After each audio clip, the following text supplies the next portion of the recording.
वटपौर्णिमेच्या तुम्ही सर्वांना खूप खूप शुभेच्छा।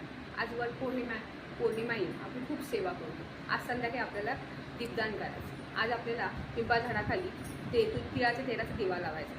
त्याचं तोंड दक्षिणेकडे सोडून बाकी तुम्ही कुठेही करू शकता। तुम्ही फुलवात जरी लावली तरी चालेल। तुमच्या आसपास किंवा मंदिरात पिंपळ झाड असेल ते जाऊन तिळाचं तेल न्यायचं, कणकेचा दिवा करा किंवा पंथी घेतली तरी चालेल, त्यात फुलवात लावली तरी चालेल आणि तिथे उभं राहूनच तुम्ही ओम नमो भगवते वासुदेवाय मंत्र जप करायचा आहे। 11 वेळा करा, 21 वेळा करा, 108 वेळा करा तरी चालेल आणि त्यांना फेरी एकदा तरी फेरी घालते झाडाला।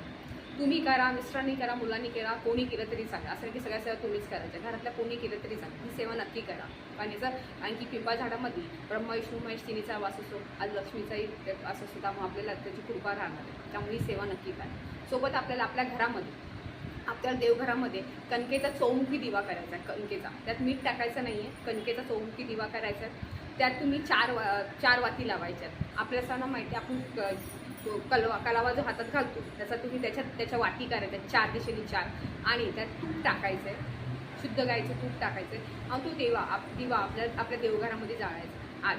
त्याने आपल्याला चारी बाजूने आपली कशी बोलते ना बरकत व्हावी, आपल्या घरात सुख शांती समृद्धी व्हावी यासाठी हा उपाय आज तुम्हाला करायचा आहे। सोबत तुम्हाला काय करायचं आहे, थोडेसे तांदूळ घ्या, त्यात 3-4 भीमसेन कापूर टाका, 2 लवंगा टाका, ते जाळा। ते तुमच्या देवघरात पूर्ण घरामध्ये त्याची धुरी द्या, पूर्ण घरामध्ये द्यायची।